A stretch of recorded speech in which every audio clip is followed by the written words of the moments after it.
राधे राधे महाराज जी। महाराज जी आपके चरणों में कोटि कोटि प्रणाम। महाराज जी बहुत बार जीवन में ऐसा समय आता है कि गलती ना होकर भी मतलब हम गलत सिद्ध हो जाते हैं, तो महाराज जी हमें उस समय जवाब देना चाहिए, सही समय पे राधा रानी पे छोड़ देना? नहीं, जवाब देना चाहिए अपने को। सामने जो जैसी स्थिति है वो पर्दा रहित करना चाहिए। जैसे कोई हम पर आरोप लग रहा है तो हम उसको पूर्ण रूप से साफ साफ बता देते हैं। इसके बाद नहीं मानता तो राधा रानी पे छोड़ देते हैं। पहले अपना कर्तव्य होता है, जैसे हमें कोई आरोपित कर रहा है किसी बात को, तो हम उसके समक्ष अपनी सत्यता प्रकाशित करें। इसके बाद वो नहीं मान रहा है तो फिर श्री जी पर छोड़ देते हैं। इसके बाद भी हमको दंड मिल रहा है तो अपना प्रारब्ध मानकर भोग लेते हैं कि पूर्व का कोई प्रारब्ध है जो जबरदस्ती हमको आया है और इस रूप में दंड दे रहा है, जहां हमारा कोई अपराध नहीं, लेकिन मेरे अंदर जलन पैदा हो रही है, ऐसी चेष्टा हो रही है, इसका मतलब मेरा कोई प्रारब्ध भोग है, पूर्व जन्म का कर्म है जो यहां आकर मुझे अपना परिणाम दे रहा है। 3 डिग्रियां इसकी रखनी चाहिए।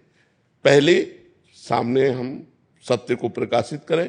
दूसरी, प्रभु के ऊपर छोड़ दें।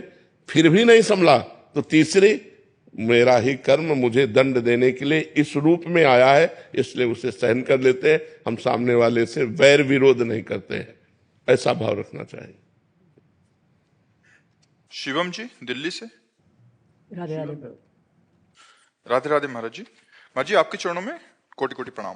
महाराज जी आपने हमें 2 वर्ष पूर्व अपना दोस्त बनाया था एकांतिक में, तब से हमें यार ठाकुर जी को दोस्त मानो, हम तो कभी भी चल बसे, क्या फायदा है ऐसे दोस्त का जो टिकाऊ ना हो। दोस्त बनाए तो बांके बिहारी को बनाए, राधा वल्लभ जी को बनाए। ये चिदानंद है, ये शरीर तो नासवान है, ये तो 2 दिन का मेला है, बस जब तक चल रहा है। नहीं तुम कहोगे हमारे दोस्त चले गए, तो दोस्त बनाए ठाकुर जी को। ठाकुर जी में सखा भाव, दास्य भाव, गोपी भाव, वात्सल्य भाव, सहचरी भाव, ये सब ठाकुर जी प्रियालाल में करे। ठीक है। हाँ, हमारा प्रश्न है कि हमने आपके श्रीमुख से कई बार सुना है कि जिसका अंतिम जन्म होता है उसे इसी जन्म में सारे सुख दुख सहने होते हैं। महाराज जी आपने जिस प्रकार बताया कि श्री रामकृष्ण परमहंस जी, भाई जी और बहुत सारे महापुरुषों को कई पीड़ाओं को सामना करना पड़ा, क्या हमारे जीवन में भी अंतिम जन्म अगर हो तो इतना सारा भीषण बीमारियां हो सकता है कि तुम्हारा इतना प्रारब्ध प्रबल ना हो, ऐसा भी तो हो सकता है। अच्छा जीवन कट सकता है, पर प्रायः बड़े बड़े महापुरुषों को बड़े बड़े भयानक कष्टों से जूझना पड़ता है। हो सकता है तुम महात्मा रहे हो पूर्व जन्म के और इस जन्म में आए हो, सबको ऐसा नहीं भोगना पड़ता। जिनके द्वारा जगत का कल्याण होता है उनको भोगना पड़ता है। जो लाखों लोगों का कल्याण करने की सामर्थ्य रखते हैं उनको बहुतों के प्रारब्धों को भोग कर अपने शरीर में फिर। नहीं तो देखो कैसे ऐसे पापी लोग हैं कि खूब पाप करते हैं, जुखाम नहीं होता नहीं, और खूब मौज मस्ती से रह रहे, और जिनके द्वारा लाखों लोगों का कल्याण हो रहा, कदम चलना मुश्किल है। तो ये भगवान की लीला है, तुम चिंता मत करो, तुम्हें ऐसे प्रारब्ध नहीं भोगने पड़ेगी। महाराज जी कह रहे हैं बिना किडनी फेल हुए श्री जी के चरणों के अपनी शरणागति मिल। डर लगता है ना सबको। महाराज जी आप तो पूर्ण तरह स्वस्थ हैं क्योंकि आप स्व में स्थित हैं। हाँ, पर आवाज तो शरीर से निकलेगी ना, श्वा की आवाज को आप सुन नहीं सकती, 5 भौतिक शरीर से ही सुन सकती है। तो अगर शरीर स्वस्थ नहीं है, जैसे बोलने वाला सही है पर साउंड सही ना हो तो ये साउंड है, साउंड सर्विस गलत हो रही है, गड़बड़ हो रही है, तो देखो आवाज में फर्क हो रहा है। तो तार गड़बड़ हो जाए तो आवाज स्वर गड़बड़ हो जाएगा ना। तो ये 5 भौतिक सिस्टम है, अगर ये सही चलेगा तो सही देख सकते हैं, सही बोल सकते हैं, सही निर्णय कर सकते हैं। तो हम तो जो मैं है वो स्वस्थ है, लेकिन जिससे हम मैं के द्वारा परमात्मा की चर्चा करते हैं, अगर वो अस्वस्थ है शरीर, तो उससे कैसे हो सकता है? पड़ा रह सकता है शरीर, वो निर्णय करने में महाराज में असमर्थ हो सकता है। पहली बात है कि चिंता न करो, सबको ये नहीं भोगना पड़ता है, कोई ऐसे सबको ही होता है। महाराज जी हम तो आपकी शरण में है, चिंता। हाँ नहीं, हम जो हमारी शरण में आता हम पकड़ के श्री जी की शरण में कर देते। प्रियाजू संभाले, हम तो पोस्टमैन है। प्रियाजू गुरु जी की बात तुम्हें बता दी, तुम्हारी बात प्रियाजू को बता दी, पोस्टमैन का काम करते हैं। गुरु तो प्रिया जो है, आचार्य है, वही है जी। महाराज जी, जिस प्रकार श्री राम प्रभु जी ने हनुमान जी को चिरकाल तक पृथ्वी पर रहने का वरदान दिया था, उसी प्रकार अगर हमारे श्री जी आपसे कहे कि आप कलयुग के अंत तक पृथ्वी पर रहेंगे तो आप क्या चाहेंगे? आपका क्या प्रतिक्रिया होगी? जो हुकुम, जो हुकुम, जोई जोई प्यारो करे सोई मोहि भावे। ऐसे ही किडनी फेल रखते हुए रखे तो ऐसे ही भीषण कष्ट में रहते हुए भी हम वैसे रहेंगे। जो हुकुम, मालिक का जो हुकुम, दास वैसे ही चलेगा, उनके प्रतिकूल थोड़ी चलने वाला। जोई जोई प्यारो करे सोई मोहि भावे। यदि आप ऐसे खुश हो, हमें ऐसे राजी रखने में हो, तो हम राजी हैं वैसे रहने में। पर असंभव है, शरीर की एक अवधि होती। भगवान श्री कृष्ण भी आए तो 125 वर्ष धराधाम में रहे, तो ऐसे ही शरीर की अवधि 60 वर्ष, 70 वर्ष, 80 वर्ष, जितनी अवधि है उतना ही रहेगा, इसके बाद चला जाएगा जी। अजीत सिंह जी, वाराणसी। राधे राधे महाराज जी, आपके चरणों में कोटि कोटि प्रणाम। महाराज जी, भगवान किसी भी व्यक्ति के कर्मों का हिसाब उसके द्वारा किए गए पूजा पाठ अनुष्ठान के आधार पर करते हैं या फिर उसके द्वारा किए गए कर्मों के आधार पर करते हैं? पूजा पाठ की तो कर्म है, दो प्रकार के कर्म होते हैं, एक शुभ कर्म और एक अशुभ कर्म। जो पूजा पाठ है, दान पुण्य है, तीर्थ स्नान है, शास्त्र स्वाध्याय है, परोपकार है, इसे शुभ कर्म करते हैं और इसका फल होता है सुख, लौकिक सुख। जो पाप कर्म है, पराई माताओं बहनों की तरफ गंदी दृष्टि रखना, मदिरा पान करना, मांस खाना, हिंसा करना, चोरी करना, छल कपट करना, ये पाप कर्म है। इसका परिणाम होता है दुख। और जो भगवान का आश्रय लेकर के भगवत आराधना की जाती है, ये शुभ अशुभ दोनों कर्मों से अलग है। अगर आप शुभ कर्म करते हैं तो आपका अलग डिपार्टमेंट सुख फल मिलेगा। दान पुण्य और गंगा स्नान ये आपका शुभ कर्म है, और आपने जो गंदी बात की और हिंसा की वो अशुभ कर्म है, दोनों का फल मिलेगा। अवश्य में वो भोक्तव्यम कृतम कर्म शुभाशुभम, शुभ और अशुभ कर्म दोनों का फल आपको भोगना ही पड़ेगा, आप चाहे जो हो। हाँ, जब हम भगवान की शरण में होते हैं। सर्वधर्मान परित्यज्य मामेकम शरणम व्रज अहम त्वाम सर्व पापेभ्यो मोक्षयिष्यामि मा शुचा। मैं तुम्हें समस्त कर्मों से मुक्त कर दूंगा, समस्त कर्म शुभ और अशुभ दोनों बंधनों से। तुम मेरी शरण में आ जाओ, मेरे भजन में लग जाओ, तो एक बात है। जैसे मुकदमे में निर्णय हो गया कि हमें फांसी होगी, अब उसे कोई टाल नहीं सकता। जज के द्वारा किया हुआ निर्णय एक टाल सकता है, राष्ट्रपति। यदि हम उससे प्रार्थना करें और मुझे जीवन दान दे तो दे सकता है। ऐसे ही शुभ अशुभ कर्म के परिणाम में हमें बार बार जन्म मरण, बार बार दुख सुख भोगना ही पड़ेगा। अगर हमें कोई बचा सकता है तो भगवान। तभी भगवान कह रहे हैं सर्वधर्मान परित्यज्य माम एकम शरणम व्रज। तू एक मेरी शरण में आ जा, सब कुछ छोड़कर, मैं तुझे माफ कर दूंगा। तू मेरा भजन कर, मन मनाभ हो, मद भक्त हो, माद्याजिमाम नमस्कुरु, मेरे को प्रणाम कर, मेरा भजन कर, मेरा चिंतन कर, मैं तुझे पवित्र कर दूंगा। ये शरीर पाप और पुण्य दोनों से मिश्रित बना है, चाहे जिसका भी शरीर हो, भोगना पड़ेगा। अवश्य में भोक्तव्यम, चाहे संत हो चाहे असंत हो। ये संत और असंत नई खेती है, पुरानी जो तुम करके आए हो तुम्हें भोगना पड़ेगा। भीष्म जैसे अखंड बाल ब्रह्मचारी महान आत्मा 6 महीना बाणों की सैया पर पड़े रहे। बड़े बड़े महापुरुषों को देखा जाता है कष्ट प्रद जीवन व्यतीत करते हुए।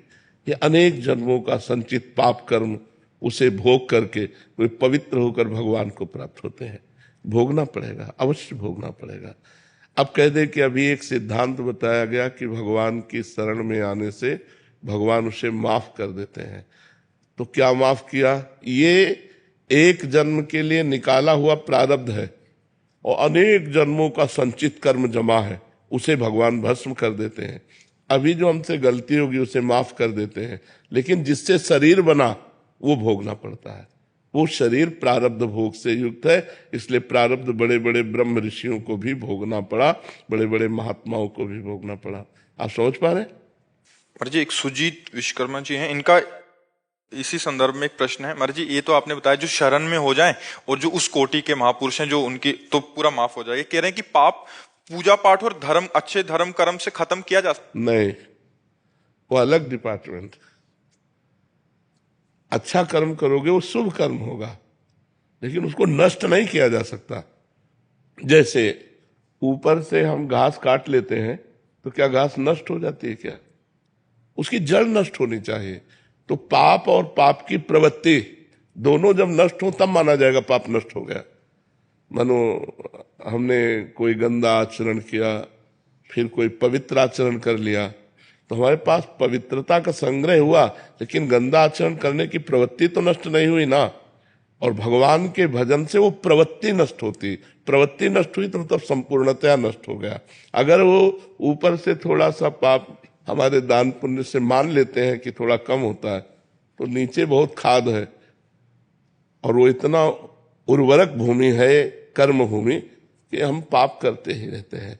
तो क्या फायदा हुआ? हमारे पुण्य का फायदा क्या हुआ? पाप की प्रवृत्ति का नाश हो जाए, इसीलिए उसे प्रधानता में बोल दिया जाता है। नहीं तो जैसे गंगा पापम शशीतापम दैन्यम कल्पतरुस्तथा, गंगा जी का स्नान पाप का नाश करता है, संत दर्श से पाप नष्ट होते हैं, भगवान के मंदिर में जाके दर्शन करने से पाप नष्ट होते हैं। तो क्या हमारा मंगल हो गया क्या? मंदिर में दर्शन कराए, या आप संत दर्शन कर रहे हैं, या आप गंगा नहा लिए, तो क्या आपका चिंतन परिवर्तित हो गया क्या कि आपसे अब आज के बाद पाप नहीं होगा? अगर पाप होगा तो हमें लाभ क्या मिला? नहा करके स्नान करके फिर अपने को धूल धूसरित कर लेना, ये स्नान कहलाता है क्या? स्नान तो वो हुआ जिसके बाद फिर हम गंदगी को स्वीकार ना करें। वो होगा शास्त्र स्वाध्याय करते हुए ज्ञान से। जब तक आपके अंदर ज्ञान जागृत नहीं होगा तब तक गंदे आचरण बंद नहीं होंगे, तो फायदा क्या? फिर तो भोगना ही पड़ेगा, अवश्य में भोगना ही पड़ेगा। इसलिए देख रहे हो सब भोग रहे, नहीं तो कोई ना कोई दान पुण्य तो बनता ही है, कोई ना कोई तीर्थ यातन होता ही है, फिर सबको दुख से रहित हो जाना चाहिए। अब जैसे हम लोग हैं, बचपन से किसी को कष्ट दिया ऐसा याद नहीं, 13 वर्ष से बाबा जी दोनों किडनी फेल है, लेकिन फिर भी आनंद है। हम बिल्कुल विचलित नहीं है, क्योंकि भगवान की शरण में है। ये है, हमारे पाप कर्म ने हमको गिरा दिया, लेकिन हमारे भजन ने, हमारे भगवत आश्रय ने इस गिरी हुई स्थिति में भी हमको आनंद प्रदान कर रहा है। लेकिन हमको कोई क्यों कष्ट नहीं? क्योंकि हमारा अगला रजिस्टर बिल्कुल साफ है और मैं शरीर छोड़कर भगवान के पास जाऊंगा, इसलिए प्रसन्नता है। अब मेरा कोई कर्म बंधन नहीं। अपने को पता होता है, जब पेट भर जाता है ना तो अपने को पता होता है, ऐसे अपने को पता होता है हमारी गति क्या होगी, जो पवित्र भजन करने वाले, इसलिए आनंद। इसलिए सबको चाहिए नाम जप करो, कोई पाप आचरण मत करो, क्योंकि हर पाप का दंड जब मिलेगा तो भुगतना बड़ा मुश्किल होता है।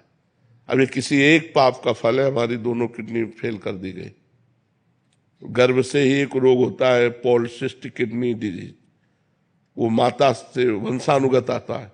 तो माता के गर्भ में माता को था, वही हमारे शरीर में आ गया। तो वो कर्म, ऐसी माता मिली, ऐसा रोग मिला, ऐसा भोग मिला।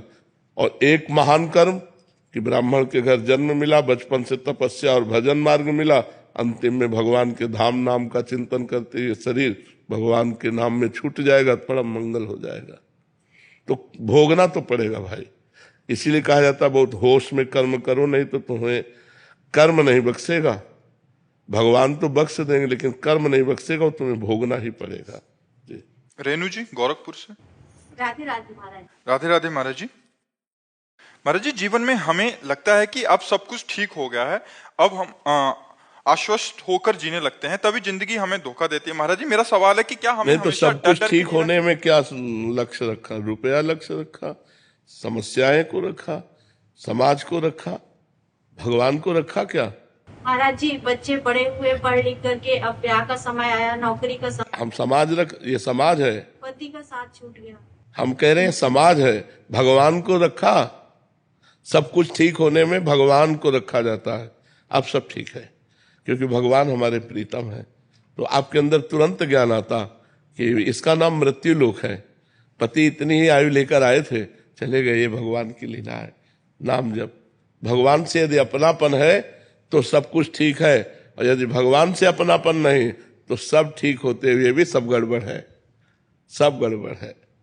सो सब धर्म कर्म जरि जाऊ, जहाँ न राम पद पंकज भाऊ। हम लोग इसी माया को, इसी प्रकृति को अनुकूल देखकर समझते हैं सब कुछ ठीक है, लेकिन वो दांव बदल देगी। जहां अनुकूलता को देखकर राजी होगे, तुम्हें राजी नहीं होने देगी, क्योंकि वो चाहती है कि हमें भोग करते हुए हमारे प्रीतम को प्राप्त हो। मायापति कौन है? भगवान है। हम लोग माया को मां नहीं मानते, माया भोग करके उसके पति बनना चाहते हैं, मायापति बनना चाहते हैं।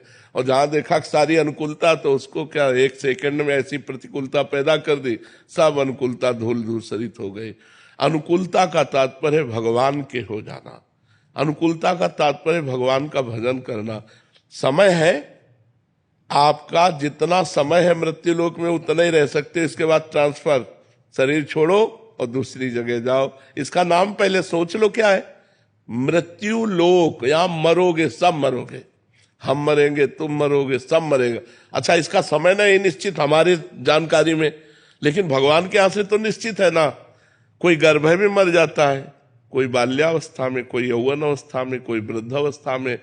पर हम सब कुछ ठीक है तभी मानेंगे जब आपका भजन हो रहा है और आपका चित्त भगवान से जुड़ा है, तो सब ठीक है। और भगवान से नहीं जुड़ा है तो फिर कहा हनुमंत विपत्ति प्रभु सोई, जब तो सुमिरन भजन न हुई। अगर भगवान से चित्त नहीं जुड़ा तो वही विपत्ति है, वही क्षण, वही सबसे बड़ी हानि है, वही सबसे बड़ा दुख है। माया का प्रलोभन बना और मैं कामनी में फिसल गया। अब डर सा बैठ गया है कि कीर्ति भी आएगी, कंचन भी गिराएगी, तो महाराज जी वो श्री जी से विमुख हो जाऊंगा। अभी धीरे से पकड़ा ही था मार्ग, और अभी एक ने तो गिरा दिया, अगले दो भी गिराने को तैयार बैठे होंगे। हाँ, बिल्कुल सही बात है। लेकिन गिरता तब है जब हाथ छोड़ देता है। जैसे माँ का हाथ बच्चा पकड़े हो तो गिरेगा नहीं, अगर हाथ छोड़ दे तो फिर गिर जाएगा। भगवान का नाम छूट गया इसलिए गिरा दिया, नहीं तो गिरने के चांस ही नहीं है।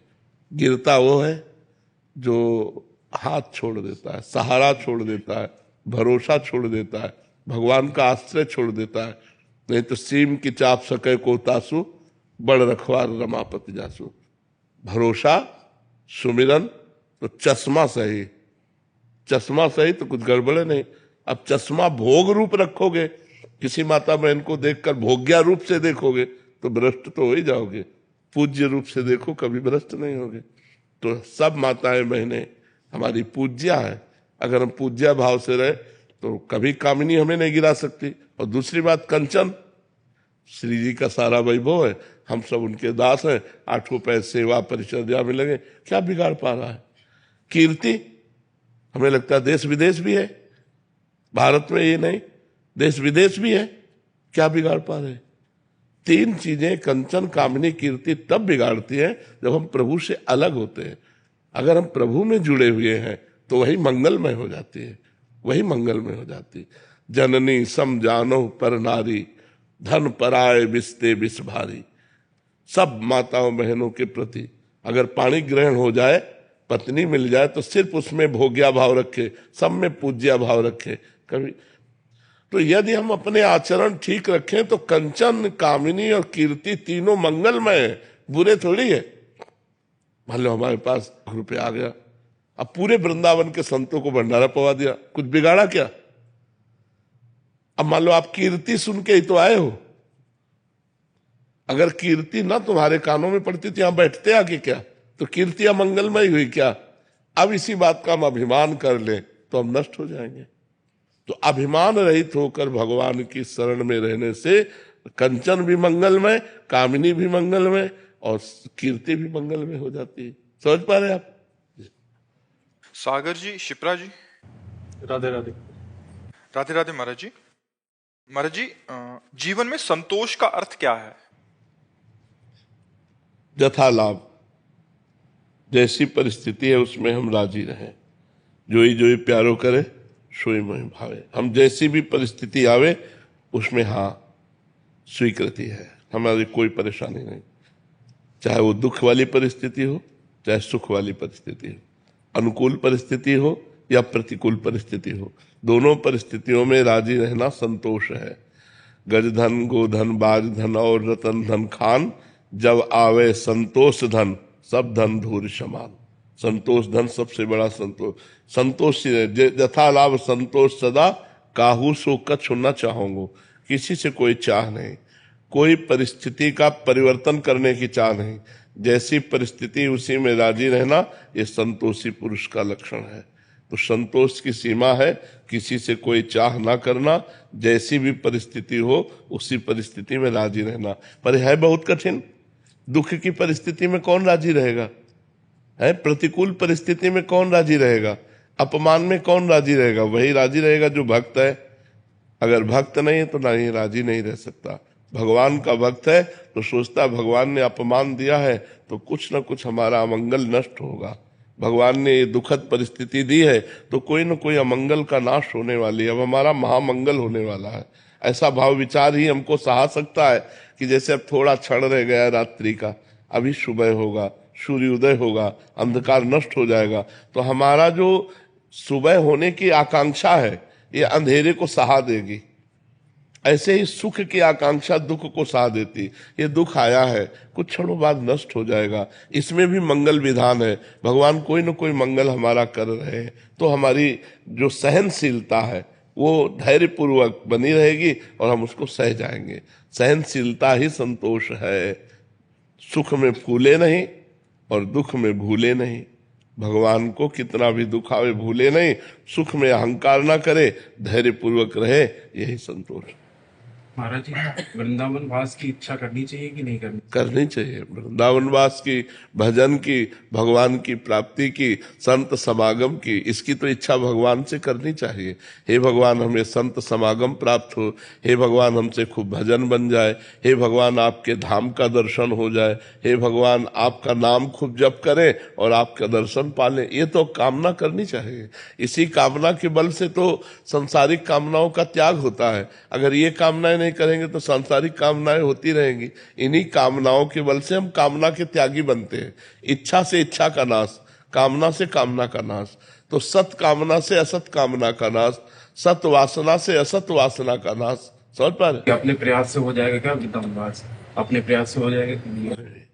कामना करो, श्री जी से रो और श्री जी कृपा कर दे तो हो जाएगा। जिनको वृंदा विपिन है, कृपा तिन्हि की होए, वृंदावन में तब ही तो रहन पाए है सोए। जिनका वृंदावन है वो कृपा कर दे तो वृंदावन वास हो जाएगा। अपने पैसे के बल से या अपने बुद्धि बल से धाम वास नहीं होता। भगवान कृपा करे, श्री जी कृपा करे, तब धाम में मन ठहरे। मन ठहरे तब तो वास का मतलब रहा। वृंदावन वास बहुत कठिन है, बहुत कठिन है। कृपा पूरी हो गई, लेकिन जननी जनक बंधु सुतदारा, तनु धन धाम सुहृद परिवारा, सबकी ममता ताग बटोरी, मम पद मनहि बांध बरटोरी। श्री जी तो कृपा पूरी किए, लेकिन श्री जी को छोड़ करके बहू, बेटा, लड़का, बच्चा, परिवार अगर ये अधिक प्यारे लग रहे तो कृपा को ठुकरा कर आप चले जाएंगे। और अगर इनकी ममता श्री जी के चरणों में तो हर कष्ट सहकर आप वृंदावन वास करें। पर महाराज जी यही साथ देता है यंत्र गृहस्थ में, क्योंकि फिर सत्संग लगा के सुन लेते हैं। तो उच्च देखो, जड़ चेतन गुण दोष में विश्व कीन करतार, संत हंस गुण गाहे पे परिहरिवार विकार। जड़ चेतन जितना रचा गया इसमें दोनों बने हैं, गुण और दोष। तो अगर मोबाइल का गुण ग्रहण करो तो बढ़िया बात है। हर समय किसी भी संत के आप प्रवचन सुन सकते हैं, अपनी समस्या दूर देश तक पहुंचा सकते हैं। और गलत देखो तो गलत गलत बातें देखकर नष्ट भी हो सकते हो। तो हम दोष ना देखें तो हर चीज हमारे को भगवान की प्राप्ति में सहयोग दे सकती है। मोबाइल भी दे सकता है। मोबाइल के बल से तो यहाँ बैठे हो। अगर ना आप क्लिप देखे होते तो यहाँ कैसे आ जाते? वृंदावन आने की, संत दर्शन की, संत समागम की इच्छा मोबाइल ने ही प्रकट की। तो मोबाइल के वो दोष जो वो ना देखो, अगर सतमार्ग की बातें देखो तो।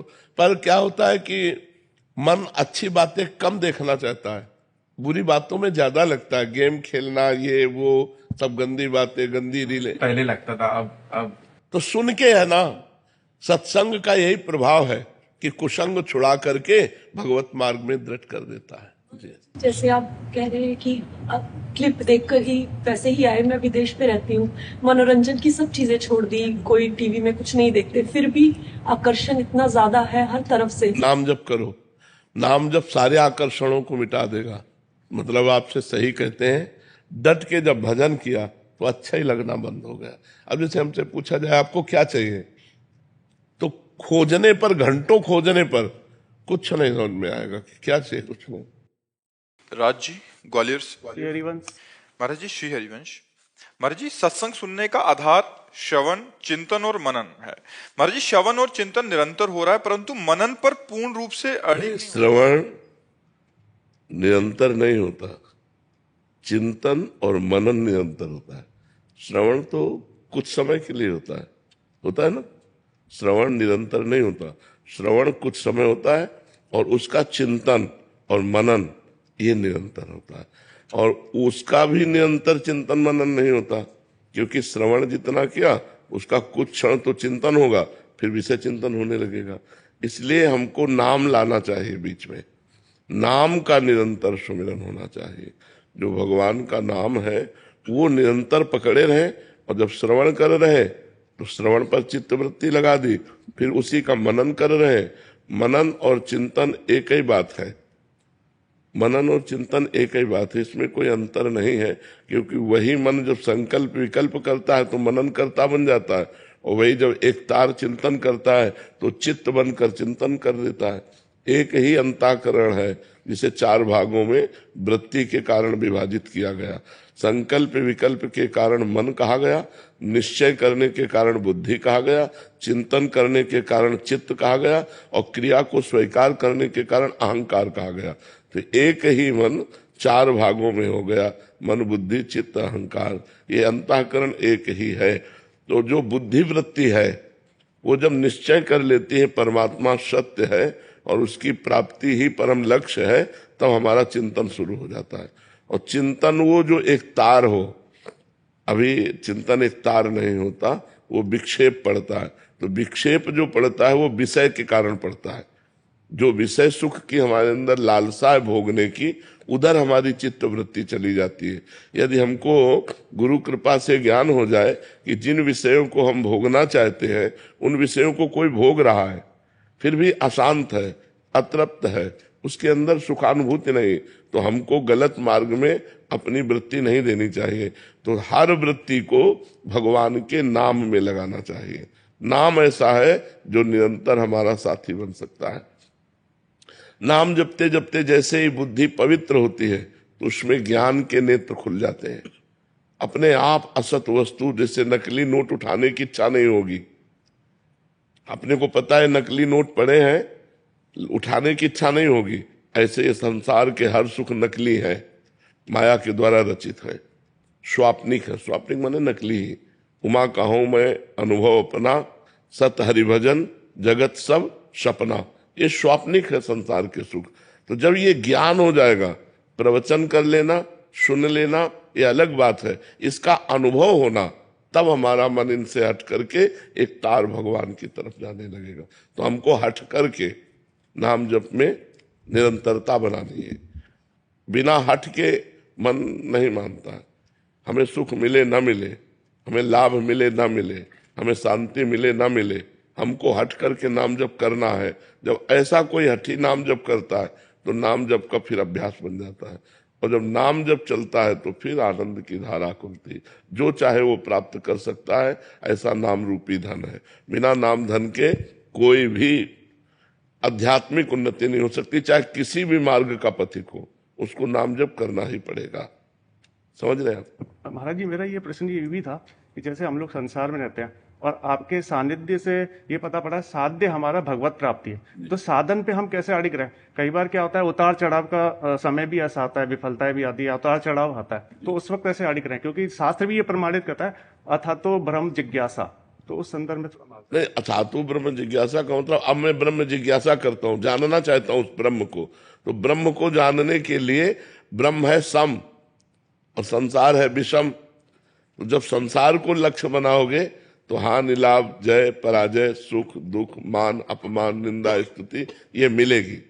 तो आप दुखी होंगे, सुखी होंगे, हर्षित होंगे, शोकित होंगे। मान मिला हर्षित हो गए, अपमान मिला शोकित हो गए, जय हुई सुखी हो गए, पराजय हुई दुखी हो गए। और यदि आप ब्रह्म की वृत्ति धारण किए तो ब्रह्म है सम। आप सुख में भी सम और दुख में भी सम, क्योंकि आपको दोनों को पता है, दोनों ये नाशवान है। सुख भी नाशवान है और दुख भी नाशवान है। यहाँ की जय भी पराजय है और पराजय भी जय है। इनका कोई अर्थ नहीं है। आप चाहे जितने बड़े पदाधिकारी हो, शरीर छूटा फिर क्या है? आप जब शरीर ही छूट गया तो आपकी सब विद्या गई और सब पद गया, सब धन दौलत गई, सब मकान, मित्र, परिवार, अधिकार सब चला गया, तो मिथ्या ही तो है। एक बार महाराज जनक जी शैया में सोए हुए थे, तो उन्होंने स्वप्न में देखा कि वो बहुत गरीब हो गए, भूख के मारे व्याकुल हो गए।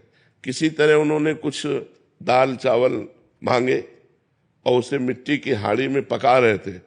वो पकने वाली ही थी कि दो सांड लड़ते हुए आए और वो सब खिचड़ी नष्ट हो गई। और वो ऐसे व्याकुल हुए, पूछो जो ही व्याकुलता हुई, इसमें आंख खुली तो देखा राजा का वैभव। उनका ये सत्य कि वो सत्य। सभा में आए बड़े बड़े विद्वान बैठते थे, उनसे पूछा ये सत्य कि वो सत्य। अब ये और वो का तात्पर्य कोई जाने तो उसका निर्णय करे। उनका भाव था ये सत्य जो देख रहा हूं या जो स्वप्न में देखा वो सत्य। अब बड़े बड़े विद्वान इसका उत्तर नहीं दे पाए। तो महामुनि अष्टावक्र मुनि, अभी नवीन अवस्था थी, अपने पिता को मुक्त कराने के लिए राजा के जनक जी के दरबार में आए। सबने हंसी की। तो पहले ही उन्होंने कहा कि हमने तो सुना था जनक का दरबार ज्ञानियों का दरबार है, यहाँ तो हमको सब चमड़े की पहचान और मांस की पहचान करने वाले दिखाई दे रहे हैं। तो उन्होंने कहा कि ऐसा आप कैसे कह सकते हैं? विद्वानों ने कहा। तो बोले हंसे क्यों आप लोग? तो बोले आप 8 जगह से टेढ़े। तो बोले हाँ, हमारे स्वरूप को देखा क्या? हमारे शरीर को देखा तो शरीर में क्या है? चाम, हड्डी, मांस। तो यही चीज देखने वाले आप लोग हो। आप लोग ज्ञानी तो हो नहीं, क्योंकि ज्ञानी स्वरूप देखता है, शरीर नहीं। अब सबके होश उड़ गए कि बालक कोई साधारण नहीं। तो जनक जी से कहा हाँ जनक बोल, तेरा क्या प्रश्न है? तो उनका ये सत्य कि वो सत्य। बोले ना ये सत्य ना वो सत्य।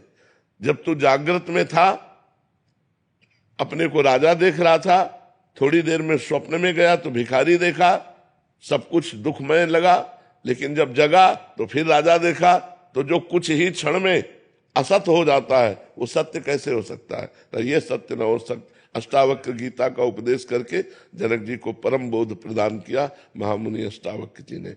तो ये जब हमारे ज्ञान में आ जाता है कि न जय सत्य न पराजय सत्य, न मान सत्य न अपमान सत्य, तो ब्रह्म की जिज्ञासा रखने वाला सम को प्राप्त होता है, समता। उस समता को प्राप्त होकर के वो समदर्शी महात्मा, चाहे गृहस्थ हो चाहे विरक्त हो, वो महात्मा ही है। वो समदर्शी महात्मा सुख दुख के ऊपर विचरता है ब्रह्म में, ना कि मायाकृत द्वंद्वों में। वो द्वंद्वातीत अवस्था को प्राप्त हो जाता है। अब इसके प्राप्त करने के लिए हम गृहस्थ हैं, हमारे द्वारा सारे कर्म हो रहे हैं, परिवार का पोषण करना, अर्थ की प्राप्ति के लिए प्रयत्न करना, लेकिन ये सब माया का नाटक है, ये जानते हुए। ये सत्य नहीं है। जैसे एक नाटक में थोड़ी देर के लिए तुम राजा बना दिए जाओ, या थोड़ी देर के लिए तुम कोई कुछ भी रोल दिया जाए, तो आपको पता है ये रोल मैं कर रहा हूं, मैं सत्य में राजा नहीं हूं। ऐसे ही आपको पता मैं आत्मस्वरूप ब्रह्मस्वरूप हूं, मेरा ये कर्तव्य नहीं है। ये जो कर्तव्य हो रहा है मायाकृत है, 3 गुणों के अंतर्गत है, इसलिए वो कर्तव्य करता हुआ भी ज्ञानी अकर्ता रहता है। वो सुख दुख के बीच में रहता हुआ भी वो सुख दुख का भोगता नहीं रहता। पर ये बात केवल प्रवचन से समझ में नहीं आएगी, साधना करनी पड़ेगी। लोक परलोक के समस्त भोगों से वैराग्य, सत असत का विवेक, इंद्रियों का दमन, मन का दमन, तितिक्षा, सहनशील, श्रद्धा, शास्त्र और गुरु के वचनों पर दृढ़ विश्वास, मुमुक्षुता, मैं मुक्त होना चाहता हूं, तब ये ज्ञान टिकता है। जब कठोर नियमों के द्वारा निरंतर ब्रह्माकार वृत्ति संसार के समस्त कार्य करते हुए, अब आप सोचो अपने लोग तो इतना कार्य नहीं जितना राजा जनक जी को कार्य। राजा को कार्य होता है ना। कोई सोचे कि ज्ञानी महापुरुष क्रिया रहित है बाहर से, तो ऐसा नहीं। वो क्रिया प्राण होते हुए भी कर्ता भाव रहित है। कोई सोचे भक्ति कैसे हो सकती गृहस्थी में। अम्बरीश जी चक्रवर्ती सम्राट महाभागवत, राजा जनक जी परम ज्ञानी, दोनों एक महाभक्ति में और एक ज्ञानी में, दोनों चक्रवर्ती सम्राट राजा होते हुए भी अपने कार्य को कर रहे हैं। इसका मतलब है क्रियाएं गुणानुगुण वर्तनते मनुष्यापार्थ सर्वसा। क्रियाएं मायाकृत है और मैं उसका दृष्टा हूं, मैं करता नहीं हूं। तो कर्ता और भोक्ता भाव रहित महापुरुष ही ज्ञानी होता है, चाहे वो गृहस्थ में हो चाहे वो विरक्त में हो। ये भगवत मार्ग है। इसके लिए जरूरी नहीं कि कपड़ा बदला जाए, इसके लिए जरूरी उद्देश्य बदला जाए, हमारे विचार बदल जाए, हमारा चिंतन बदल जाए। समझ रहे हैं आप? करण जी बठिंडा पंजाब से। राधे राधे। राधे राधे महाराज जी। महाराज जी, जीवन का रहस्य क्या है? भगवत प्राप्ति। भगवत प्राप्ति का स्वरूप है हमारा स्त्री पुरुष भाव मिट जाए, देह भाव मिट जाए और हम जो हैं वो अनुभव हो जाए। आप कै साल के होंगे? 43 43 साल में 3 सेकंड भी अपने से मिले हो कभी? ईमानदारी से बताओ। यही भूल मिटानी है, यही जीवन का रहस्य है कि 43 साल से इस शरीर में रह रहे हो और 3 सेकंड के लिए भी कभी अपने से बात नहीं की, अपने से नहीं मिले, अपने स्वरूप की तरफ नहीं झांका। यही भूल मिटाने के लिए मनुष्य शरीर मिला है। तुम देह नहीं हो, तुम देहधारी नहीं हो, तुम अव्यक्त चैतन्य घन परमात्मा स्वरूप हो। लेकिन क्या है, तुम्हें बोध है? नहीं बोध है, नहीं जानकारी। इसी जानकारी के लिए हमें मानव देह मिला है। इसी रहस्य के समझने के, या रहस्य रघुनाथ कर बेग न जाने कोई, और जो जाने रघुपति कृपा तो सपने मोह न हो। तो गुरु चरणों का आश्रय लेकर उनके द्वारा बताई हुई साधना जब की जाती है तो ये भ्रम मिट जाता है और जीव परमानंदमय हो जाता है। हमारा स्वरूप ही है भगवान, भगवत स्वरूप जीव है। जो जीव है अयम आत्मा अहम ब्रह्मास्मि, असलियत में। पर हम लोग नकली में फंस गए, अपने स्वरूप को भूलकर स्वाप्निक देह, स्वाप्निक प्रपंच, स्वाप्निक माया सुख, स्वाप्निक उन्नति अवनति, इसी में पूरा जीवन लग गया। फिर जब मर गए सब फिर छूटा, फिर नई योनि प्राप्त हुई। तो मनुष्य योनि मिली है अपने स्वरूप का बोध प्राप्त करने के लिए, भगवत तत्व का ज्ञान प्राप्त करने के लिए, भगवत प्रेम प्राप्त करने के लिए। इसके लिए लग जाओ तो जीवन सार्थक हो जाए। साधन धाम मोक्ष कर द्वारा, पाए न जे परलोक संहारा, सो परत्र दुख पावई, सिर धुनि धुनि पछताए, काल ही कर्म ही ईश्वर ही मिथ्या दोष लगाए। ये मनुष्य शरीर मिला साधना करने के लिए। अब कलिकाल में देखो कैसी बुद्धि भ्रष्ट होती जा रही है कि नए नए बच्चे ब्रह्मचर्य का ज्ञान ही नहीं है।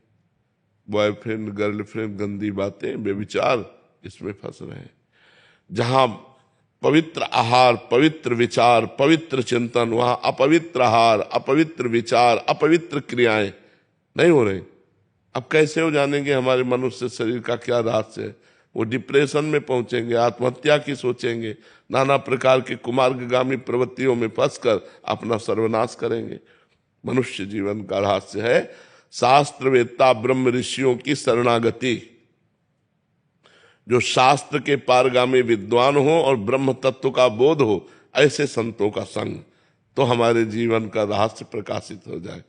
क्योंकि वो हमको बताएंगे ना हमारा मार्ग क्या है, हम कैसे चलें, हम कैसे अनुभव करें। हम उन संत की शरण में पूर्ण रूप से अपने आप को दे दें तो बात बन जाए। और पहले हमारी भारतीय परंपरा भी यही थी कि बाल्यावस्था से यौवन अवस्था के प्रवेश तक गुरुकुल में वास होता था। तो गुरुजी जो वहाँ के व्यास होते थे, वहाँ के अधिपति होते थे, वो उनकी जीवनचर्या सिखाते थे। तो सबको ब्रह्मचर्य से रहना पड़ता था, सबको शास्त्र सम्मत आचरण करना पड़ता था। तो सब गृहस्थ में जाते हुए भी, गृहस्थ में रहते हुए भी सब ज्ञानी महात्मा होते थे। लड़का बच्चा घर परिवार होते हुए भी वो विरक्त होते थे, अंदर से अनासक्त होते थे। तो मनुष्य जीवन का यही रहस्य है कि हम अपने स्वरूप को जान जाएं। मीनाक्षी जी मैनपुरी से। राधे राधे। राधे राधे महाराज जी, आपके चरणों में कोटि कोटि प्रणाम। महाराज जी, गोस्वामी तुलसीदास जी ने प्रभु को प्राप्त करने के लिए दो मार्ग बताए हैं, एक ज्ञान मार्ग, एक भक्ति मार्ग। महाराज जी, ज्ञान मार्ग थोड़ा सा कठिन नजर आता है, इसलिए भक्ति मार्ग को बहुत उत्तम बताया गया, परंतु भक्ति भी कई प्रकार की बताई गई है। जैसे हनुमान जी ने प्रभु राम जी से अनपायनी भक्ति की मांग की, सनकादिक ऋषियों ने प्रभु से प्रेमा भक्ति की मांग की, गोस्वामी जी ने स्वयं अविरल भक्ति, विशुद्ध भक्ति की याचना की। एक ही की पर्यायवाची शब्द है, प्रेम लक्षणा भक्ति के ही पर्यायवाची। अनपायनी, भगवान के चरणों के सिवा अन्य कोई आशा भरोसा न हो। अविरल, निरंतर भगवान में चिंतन वृत्ति चली जाए। प्रेम लक्षणा, भगवान से प्रीति हो जाए। ये एक ही बात, निरंतर भगवान का स्मरण रखना, अन्य भावों का त्याग होकर, अन्य इच्छाओं का त्याग करके एकमात्र भगवान में ही अपनी आस्था भाव विचार जितना चिंतन वो सब, और भगवान से ही प्रेम करना, एक ही बात है, वो अलग अलग है। जैसे शरणागति के कहीं है आत्मसमर्पण, कहीं है प्रपत्ति, कहीं उसे शरणागति, तो बात एक ही है, उसको शब्दावली के द्वारा अलग अलग कहा गया है। और भक्ति सरल नहीं है अगर किसी को लगता हो, भक्ति भी बहुत कठिन है। निरंतर संसार के चिंतन को काटते हुए भगवान का चिंतन करना भक्ति है।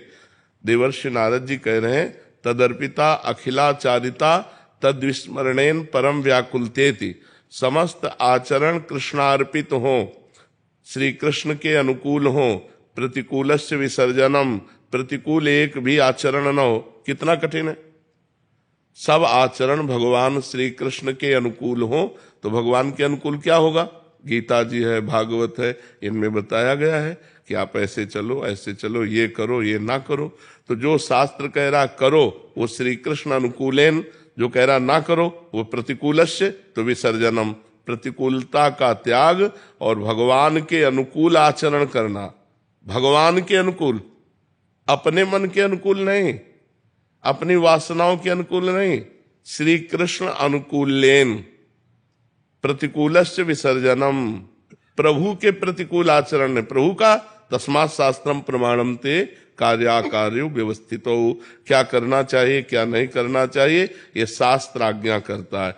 तो शास्त्र आज्ञा के अनुसार किए हुए कर्म को भगवान श्री कृष्ण के चरणों में अर्पित करता हुआ तद विस्मरणेन परम व्याकुलतेति, एक क्षण के लिए भी वो विस्मरण बर्दाश्त नहीं करता, इतना भगवत स्मरण परायण है। अन्य कामना शून्य, अन्याभिलाषिता शून्य, कोई भी अन्य अभिलाषा ना हो, केवल श्री कृष्ण मिलन की, श्री कृष्ण प्रेम की अभिलाषा हो, बस इसी का नाम प्रेम लक्षणा भक्ति है। कोई भी आचरण प्रभु के प्रतिकूल न हो, एक भी वृत्ति श्री कृष्ण से विमुख न हो, कोई अन्य चाह न हो, अन्य आशा भरोसा न हो, इसी का नाम भगवान की निरपेक्ष भक्ति है, अनपायनी भक्ति है। शरणागति हुई कि इस भक्ति के लक्षण आने लगेंगे। पहले शरणागति पुष्ट करो, खूब भगवान की लीला कथा सुनो, खूब भगवान की लीला कथा गाओ, खूब नाम कीर्तन करो, खूब नाम जप करो, दूसरे में भगवान की भावना करके सेवा करो, तब ये साधन भक्ति के द्वारा प्रेम लक्षणा भक्ति का प्रादुर्भाव होता है। जी राधे राधे महाराज जी।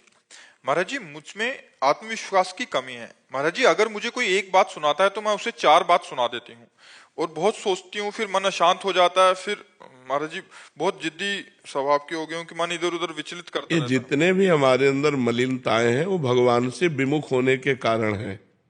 अगर हम भगवान के सन्मुख होकर भगवान का यशोगान सुने, भगवान का नाम कीर्तन करें, भगवान की आराधना करें, तो हमारे अंदर दिव्य दैवी सद्गुण आ जाए। ये दैवी संपदा की कोई हमें गाली दे हम मुस्कुरा के चले जाए, ये साधारण क्षमता थोड़ी है। सामने वाला हमें गाली दे रहा, हम मुस्कुरा के चले गए, ये दैवी संपदा है, ये भागवतिक सद्गुण है, ये कोई छोटी मोटी बात थोड़ी है। सामने वाले ने गाली दिया, हमने 4 गाली दे दिया है, तो संसारिकता है। तो हमारे अंदर जो संसारिकता है उसको दूर करने के लिए हमें भगवान की शरण में जाना होगा, भगवान की आराधना करनी होगी, भगवान की लीला कथा सुननी होगी, भगवान की लीला कथा का गायन करना होगा। घर में बैठकर 1 अध्याय रोज गीता भागवत का गायन करो, देखो आपकी बुद्धि शुद्ध होती है कि नहीं, आप में क्षमता आती है कि नहीं। अब देखो टीवी के सीरियल और मनमानी आचरण किए जाए और फिर सोचा जाए कि हम दैवी संपदा धारण करें, तो असंभव है। राधे राधे महाराज जी। महाराज जी, मोह, अहंकार और माया का लालच के कारण बहुत सी गलतियां हुई हैं जीवन में। अब बहुत पछतावा होता है, कैसे अपने आप को इससे मुक्त करूं प्रभु? अगर पछतावा होता है तो मुक्त होने में देर नहीं लगेगी, लेकिन वास्तविक पछतावा हो तब ना। पछतावा वो कि हृदय जल रहा है, अब खाना अच्छा नहीं लगता, पानी अच्छा नहीं लगता, रात दिन एक जलन पैदा हो रही मेरे से ऐसा, तो वही पश्चाताप ही उसको भस्म कर देगा।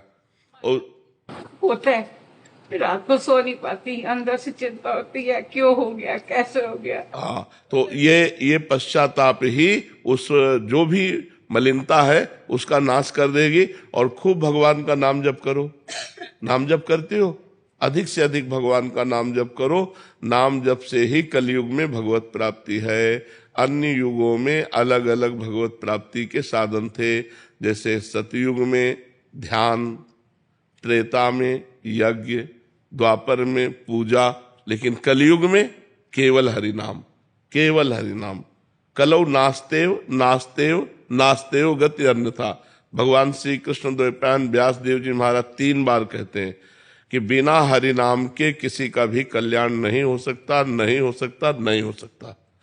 हरेर नाम हरेर नाम हरेर नाम एव केवलम कलौ नास्तेव नास्तेव नास्तेव गति अन्यथा।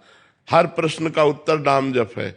नाम जप करो, आप देख लो, हर प्रश्न का उत्तर समाधान आपको मिल जाएगा। हर बात का समाधान, हर संकट का समाधान, हर चीज जो चाहिए वो सब नाम कल्पतरु। जप के तो देखो। अब नाम न जप करो, भगवत विमुख होकर गंदे आचरण करो, चाहो सुख तो कैसे प्राप्त हो सकता है? सुख सिंधु भगवान से विमुख होकर किसी को सुख मिला है? इस मलिन माया के भोगों में कहीं सुख है? जितने भोगे सब हाथ मलते रह गए और यहाँ से चले गए। मनुष्य जीवन का जो परम लाभ है वो है परोपकार करो और नाम जप करो। अगर 4 रोटी भगवान ने दिया है तो 1 रोटी अपनी 4 में से निकालो, पशु पक्षियों को बांट दो, भक्त को पवा दो, किसी गाय को दे दो, किसी वैष्णव को दे दो, और अपना पेट पालो। 3 रोटी से पूरे परिवार का ऐसे चला जाता है गृहस्थी में। अगर हमारे पास 4 रोटी है तो 3 में पूरा परिवार पाते हैं, 1 रोटी दूसरे को देते हैं और खूब नाम जप करते हैं। देखो आनंद आ जाए। लेकिन आज का मानो दूसरे की चारों अपहरण करके स्वयं सुखी होना चाहता है, उसको भूखा रखना चाहता है। दूसरे को छीन झपट करके, बेईमानी करके, घूसखोरी करके वो सुखी होना चाहता है। कैसे हो सकता है? अधर्मी कभी सुखी नहीं हो सकता। और धार्मिक सदैव सुख को प्राप्त होगा। वर्तमान में दुखी देख करके उसको यदि सोचो कि ये धर्म करता है, दुख भोगता है, तो धर्म का परिणाम दुख है क्या? नहीं, ये वर्तमान का नहीं, ये पूर्व का किया हुआ कर्म है। वर्तमान का जो धर्म है उसे जय और सुख को प्राप्त कराए। महाराज जी, 1.5 साल से मैं वहाँ सुन रही थी और आपके दर्शन और प्यार खींच के ले आया। अब मेरी गलतियां माफ कर दो, मेरे को बख्श दो। मैं खूब नाम जप करो, खूब नाम जप करो।